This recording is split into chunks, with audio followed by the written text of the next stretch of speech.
Abraão, só um adendo aqui que o pessoal tá falando. Entra aqui bolsonarista e tudo que é tipo, né? Quem é o Abraão para falar de escravidão? Os seus avós. Posso falar? Pode falar. A bolsolepra junto com a esquerdalha. Vou dar o argumento aqui, né?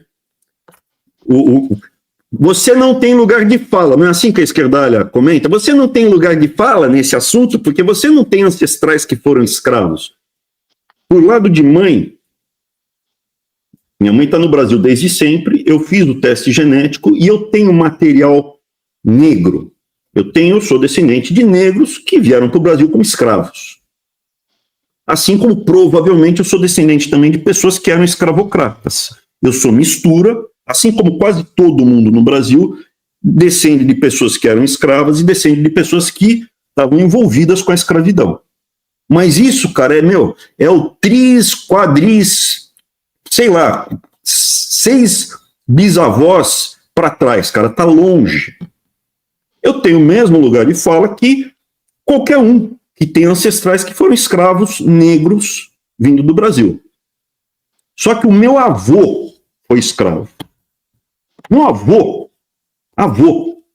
José Weintraub, ele foi escravo. Como assim? Foi feito um contrato.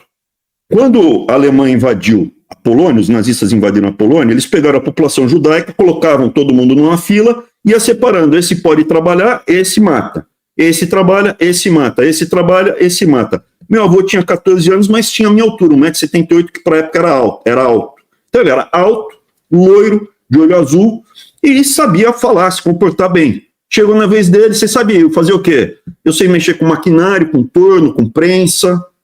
Você consegue mexer num torno mecânico de precisão? Consigo. Manda ele para cá. E ele foi mandado para a fila de quem ia sobreviver. Ele se especializou num torno mecânico de precisão, que para o cara ficar bom, ele era muito bom, demoravam 6 meses. Aí não mata um cara desse.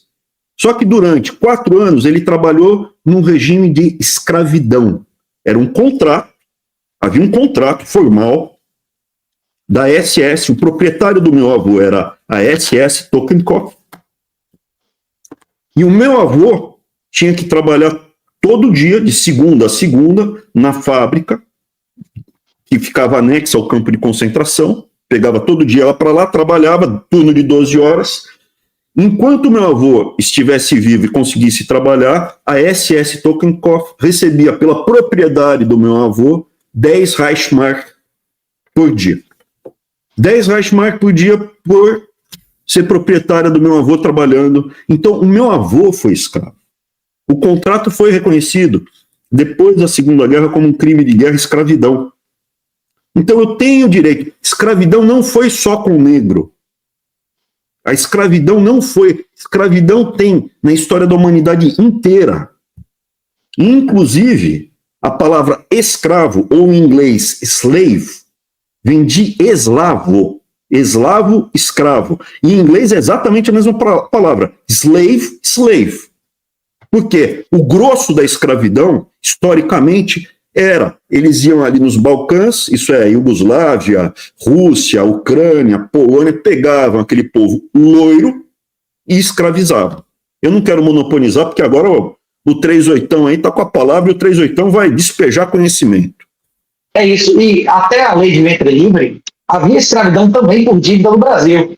Então qualquer pessoa de qualquer raça, seja sertanejo, branco, qualquer raça que não pagasse as dívidas, se tornava legalmente escravo. É como uma pessoa jurídica. A questão é a seguinte: eles podiam vender um filho. Você tinha casa. José da Bíblia, os irmãos não venderam legitimamente, os irmãos não venderam José para o faraó. É isso. Para só ficar falando, avaliando as decisões da época com a moralidade de hoje. Não existia princípio da não agressão naquela época. Ninguém sabia quem era roupa, quem era rótuba. Não tinha os valores que tem hoje. As pessoas sabiam os interesses pessoais delas. E como o senhor mencionou aí, amplos dados públicos e notórios indicam que entre 71 e 88, o número absoluto e relativo de escravos no Brasil estava na metade. A migração europeia não começou em 1888. A migração europeia, quem encerrou a escravidão, como o senhor falou várias vezes, foi a máquina a vapor. não foi uma mudança de valores espontânea. As pessoas não descobriram que a escravidão depois de 5 mil anos era uma coisa errada. Ao contrário, deixou de ser do interesse dos grandes controladores do mundo, né? Na hora que você... Perfeito. Mas eu queria antes, peço desculpa, eu esqueci de passar um dado importante. Em termos absolutos, a escravidão caiu para menos da metade naquele período. Naquele período... Segundo dados oficiais. Documento, tudo certo, tudo no cartório. Documento de cartório. Você não podia ter um escravo sem estar reconhecido no cartório, era como um carro. As pessoas iam lá fiscalizar, ver. A gente vai discutir, tem muito detalhe, mas em termos absolutos, caiu para menos da metade. Agora, em termos relativos, aí era 16% da população e foi para 6% da população. Porque a população do Brasil naquele período estava explodindo, estavam trazendo os europeus. A população saiu de 10 milhões para 15 milhões naquele período. Então a quantidade de escravos no Brasil ia ficar tão pequena, e o poder político desses caras ia ficar tão pequeno que ia dar para fazer. Se tivesse demorado mais 5 anos a Lei Áurea, talvez, sabe, já era irrelevante, deixa quieto, para. Vai sair no... Daí você pode perguntar, mas 5 anos na escravidão é um tempo muito longo e é horroroso, e é desumano e é errado. Sim. E a gente vai discutir a questão moral. É moral um governante sacrificar 5% da população para beneficiar 95%? Essa é a discussão. Se é moral ou não. Quando você manda uma pessoa para a guerra, você sabe que existe uma chance grande dela morrer. Eu vou mandar jovens de 18 anos para a guerra para defender a liberdade do país, para que todo mundo não vire, escravo seja destruído ou morra.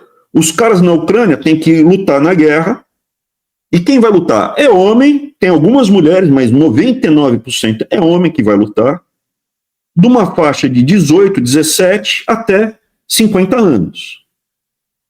É justo tomar essa decisão, sabendo que vai morrer muita gente, desses aí vai morrer.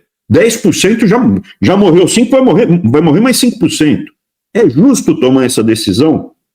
Essa que é a discussão moral, mas eu não queria tomar ela agora não. Eu queria continuar esse ponto para dar números e dados. Escravidão sempre teve na história da humanidade. E a maior parte da escravidão que teve na história da humanidade, do mundo ocidental, foi entre brancos. Branco escravizando branco. A escravidão negra é uma coisa ali por volta de 1400, 1300. E o tráfico negreiro para os países muçulmanos foi 2 vezes maior do que para o mundo ocidental. Com a diferença que eles castravam e 80% morria no processo, não é isso? Você prefere ser castrado? Era homem castrado que não se reproduzia porque eles não queriam as negras. Eles pegavam o quê? As loiras dos Balcãs. Os árabes não queriam escrava negra. Quem gosta de escrava negra é português. Os árabes pegavam quem? Pegavam as loiras dos Balcãs. Então, isso é importante. E o Brasil é outra mentira. O Brasil foi o último país do mundo a proibir a escravidão. Já escutou essa daí? Em 381. Teve um cara, inclusive, Cerise, que era um Faria Lima, né? Que meteu bronca, me chamou de doente, de idiota, até capacitismo, né? Ficou me ofendendo com minha deficiência. Rapaz, eu não tenho problema de ser deficiente físico, não. O problema como é que chama? É deficiente moral, né? Deficiente moral é ruim, não? O cara que tem moral aleijada. Para quem não tem os 2 olhos, o sonho é ter um, não é isso? A nossa realidade, por pior que seja, é centenas de vezes melhor do que a realidade de muita gente. A gente tem que aprender a dar graças a tudo. Se você não aprender a dar graça ao que você tem, você nunca vai ser feliz. A felicidade é dentro da gente, não fora, não é isso?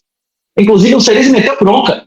Eu uni Faria Lima, a extrema esquerda, Sleep Giants e tal, com os bolsonaristas mais extremos, vários eleitos pelo PL, inclusive pedindo minha prisão imediata.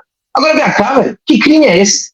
Se eu não me referia a nada de raça, qual crime? Aí depois eles desencavaram o negócio de um vídeo. Você ousou questionar Será que não teria sido melhor? Mas eu nem afirmei, exatamente. Ele criou hipótese que não apenas eu, mas a princesa, inclusive, criou. Você perguntou, a princesa Isabel respondeu. Afirmou, é isso. Eu perdi o trono, mas tudo bem, foi no processo de acabar com a escravidão.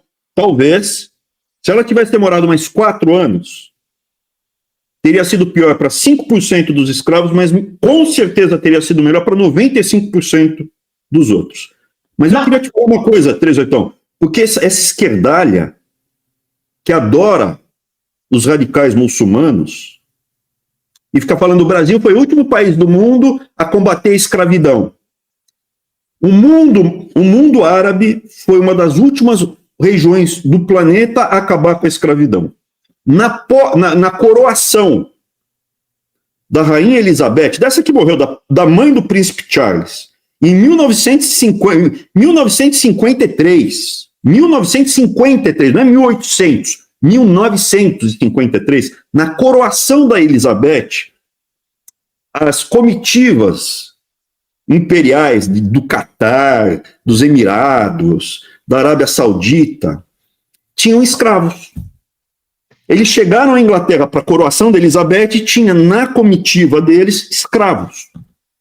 A escravidão na Península Arábica acabou em 1969, 2 anos antes de eu nascer.